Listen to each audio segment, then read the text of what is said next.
so much for your cooperation in what's been quite a huge logistical nightmare. But the team and I knew it would be when we spoke last week, and we tried to draw diagrams and all sorts of things. But your cooperation has been absolutely wonderful, and again, thank you so much for that. And I just said to Dean that I spoke to quite a few people outside the Minster, and I will say this to your faces, I've never met such a nice group of people. So thank you.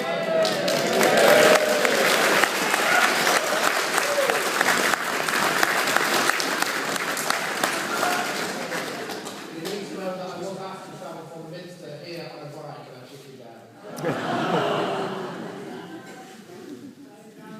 And Dorothy is really from what I'd add to.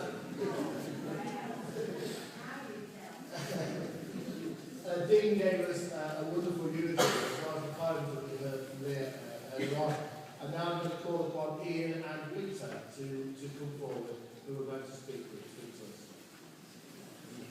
That's the green stand place. What on the bunch?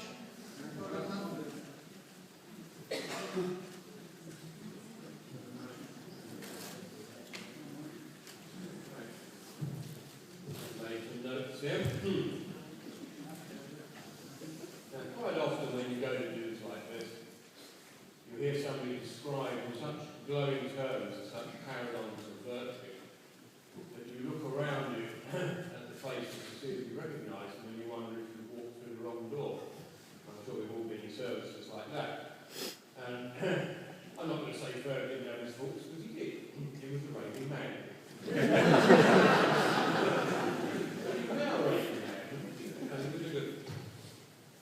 Take me past my first trip into the blue paper. You've been Ferg. Some will describe him as a little xenophobic at times with his plans to reinvade Normandy. Very entertaining, and he got it passed at the annual group conference one year. We sat there after saying, what are we going to do now?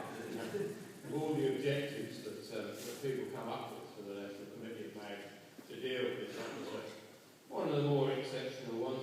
He did sometimes get things out of proportion, sometimes got them out of shape, sometimes had to go at people who didn't always deserve it. But the fact that I see faces of people here today that he has had to go at over the years probably says more about Ferg than I'm likely to in the next couple of minutes. He was the most lovable person, and MAG through and through the core. He was the archetypal MAG, so I prefer to say this, because I don't like this past tense stuff. He was one of the most entertaining people, maybe the most entertaining person that I've ever known, and that's in 40 years next year of this organisation. I've known him for 30, I think, about the early 80s when he first appeared on the scene. Large bear-like character who was always taking the mickey out of me for doing 6 years. I'm not drinking enough, I'm not drinking early enough, I'm not riding fast enough, and always something. And if you look in the middle of the programme that we've got at the church, you'll see him sitting on his bike grinning. And I've realised why he was grinning, because he set me up, and he had that bike, receptionist, the younger, the RS BMW, which some of you may have seen me wobbling here on most precarious days.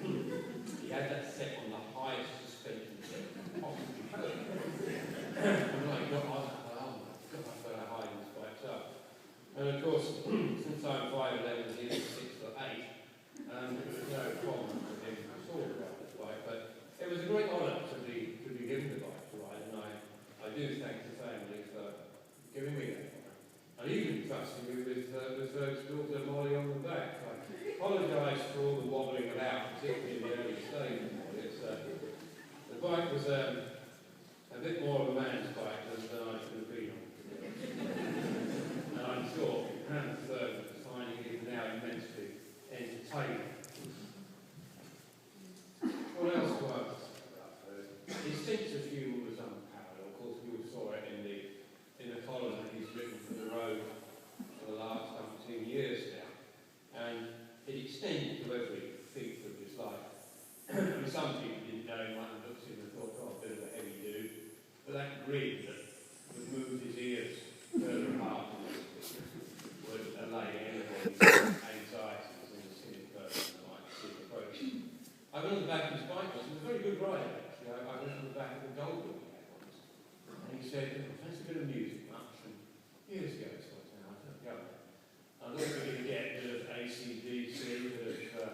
Led Zeppelin, Bruce Springsteen. On comes, who's the big band guy? I forgot his name. Glenn Miller. On comes Glenn Miller. That's that. All right, Ferg. Want something else? You like? Teddy Bear's Picnic. You wore it up the seat front of goes at the start of the army to the right out, so still do it up there. Seat, I can't remember. Yeah, let's go. How fortunate it is to have promise in your Did he set you up for that suspension on the ice? That's it, yes. I remember when he went to America, he did a number of trips to America when he was involved in the business. He did that. And I said, what do you like? He said, I love America. What do you like most about America? I said, they're all children. He said, it's like me. It's a whole nation, a whole continent of people who never grow up. They're all playing with toys for their entire lives. And Ferg loves his toys. We've all seen various magnates with his crazy eyes on strings, his gobstopper eyes, and his fudge teeth, and his inflated chickens. And when he's flat, suddenly something bursts into life, and it's a single fish in the sight. And this eternal mirth is a wonderful feature for anybody to have, because if people don't laugh, is the point of them ever being alive. I mean, we see over there the clock with the Banzai mouse on, and years ago, he launched the Banzai mouse up here in Grimsby. And some people did say to me, that's a bit childish, isn't it? It's not quite cool, Banzai mouse. And you agreed after a while, so we renamed it the Banzai Gibbon. Never took himself too seriously. I think it's a very good thing. There's a lot of people who spend their lives dressing up and trying to look a bit like Ferg. And he had that sense of humour, say, it wouldn't disarm any anxiety. And very, very dedicated to Mac. You know, we never forget that amidst all the excesses and many things in his life, which certainly amazed me and left most people trailing in his way. His ability to indulge excesses, of course, legendary. But he was much more than that, and even when he had quite a lot of ill health in recent years, he would still go on bike rides and come to national committee meetings, really when he should not have been out and about at all.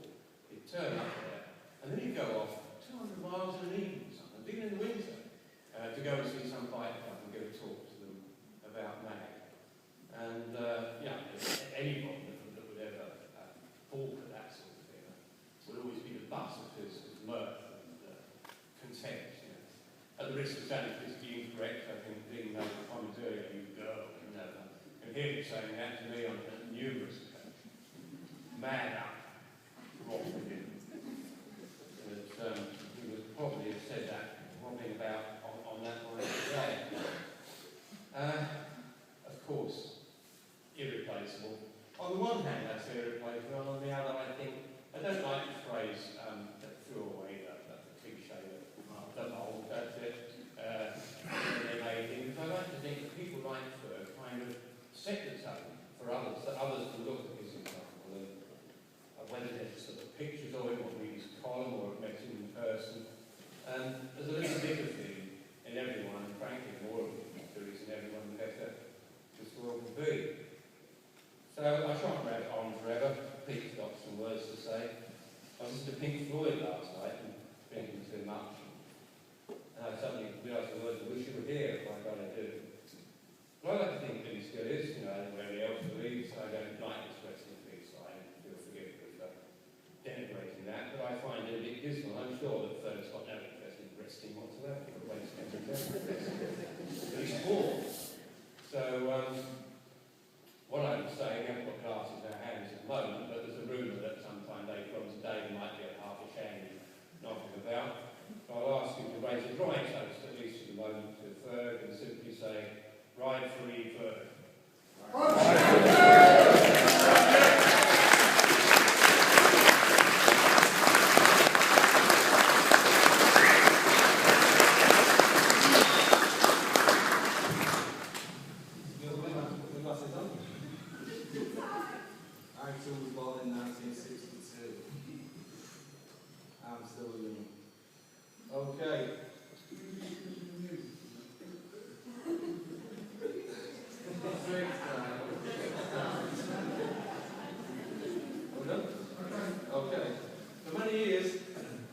strapline on his emails that said, "Never in the field of human transport have so many been represented by so few."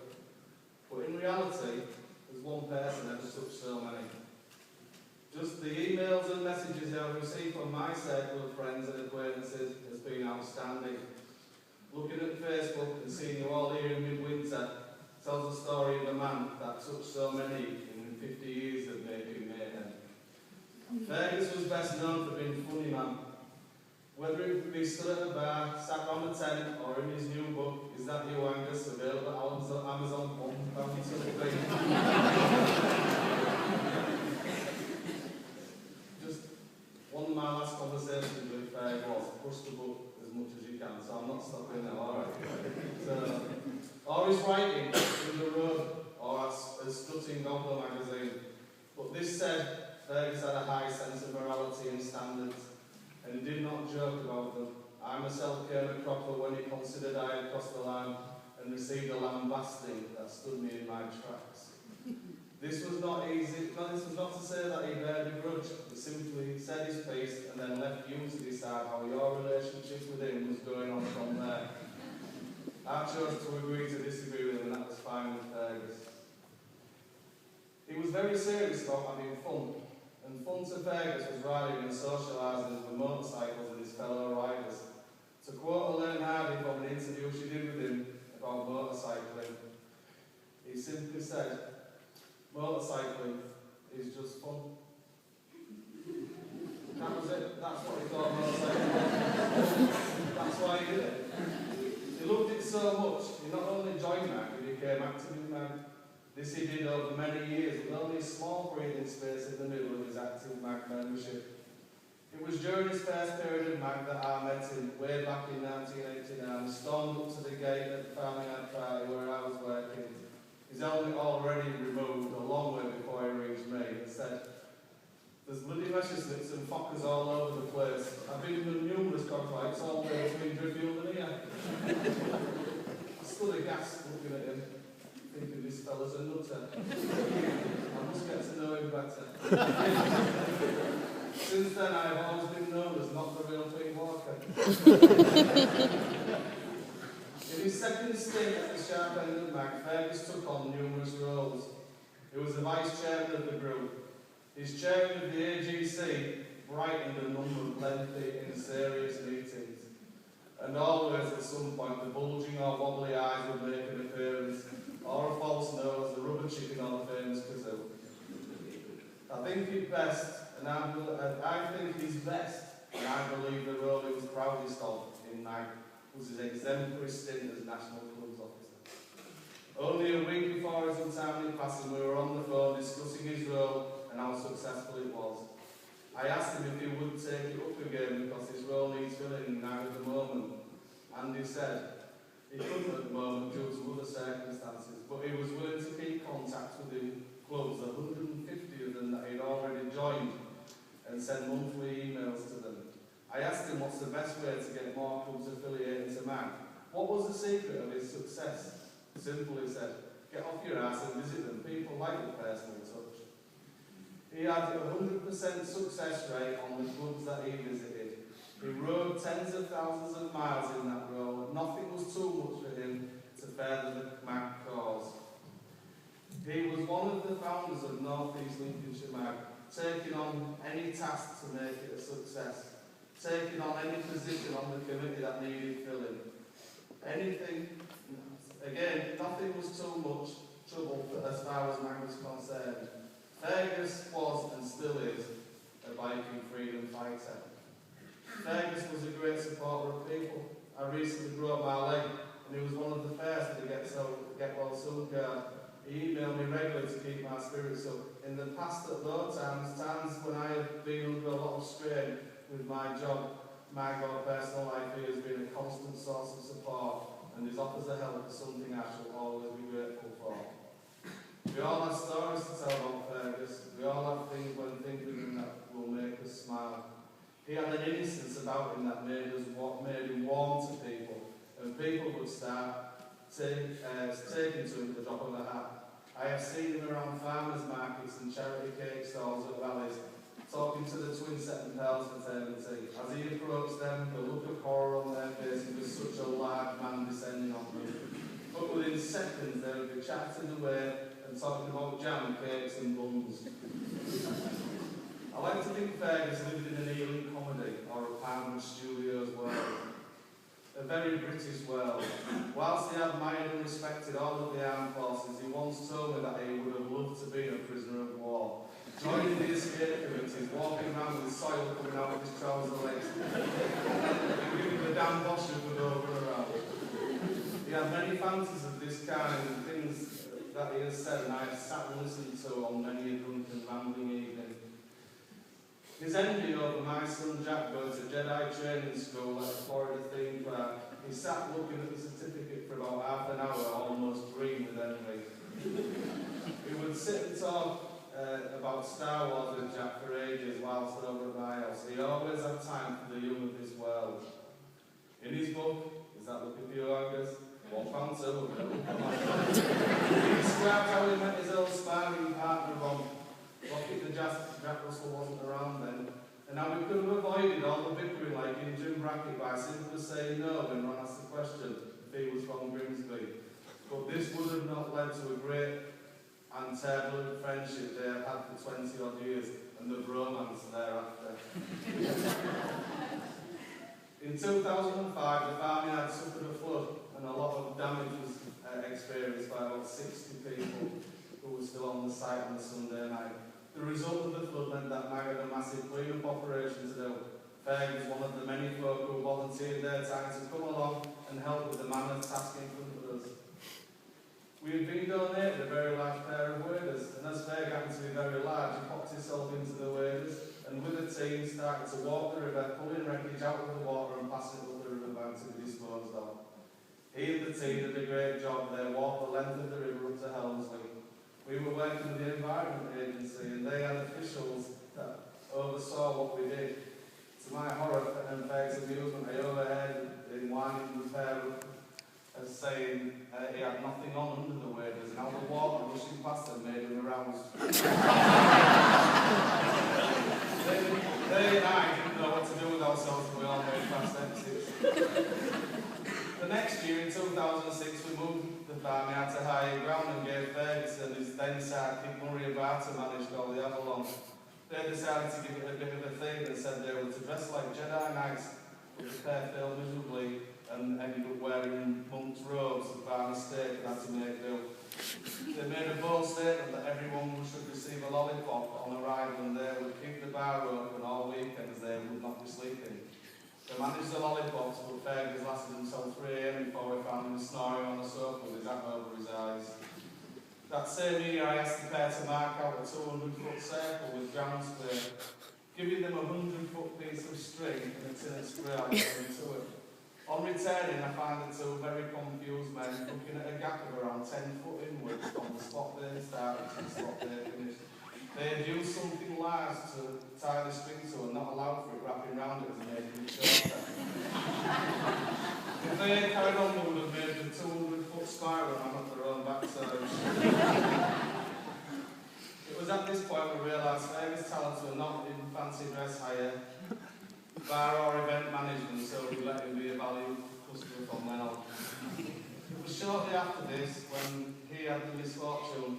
Well, I say misfortune, this was his word. You listen and decide because it makes a great story. Fergs attacked and inebriated at a rally. Strangely enough.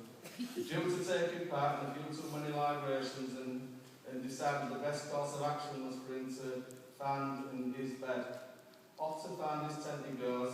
When he finally wakes his abode, when he finally finds his abode, he was staggered to find some bloke was kicking in it. Fergs grabbed the chap by the top of the sleeping bag and shook him away, telling him that to get out of his tent while he still could, and ejected him forthwith. Now satisfied, Ferg immediately passed out. Waking up hours later, he was surprised to find a worried-looking girl next to him clutching her sleeping bag, tied into his bag. He asked her what she was doing in his tent, and he was amazed to hear her say, "Your tent? It's ours. You've actually used numbers from my boyfriend now." Ferg's now having a moment of clarity. tent thinking, bugger. Poked his head out of the tent door and found a boyfriend half froze outside his own tent, having waited all night for Peg to wake and mother on. So that's just one of the very many truly funny Fergus stories you and all have. I think we all need to ask ourselves what Fergus would have wanted us to do today. I've already seen some of your actions on the way here, and I applaud them. But would you have wanted people to be sad and tearful? Would you have wanted people to go quietly and pay our respects and shuffle around us? I think not. I think you would have liked us all to stand, and I think you would have liked and deserved a massive round of applause. Please feel free to stamp your feet, whistle and cheer. Thank you very much.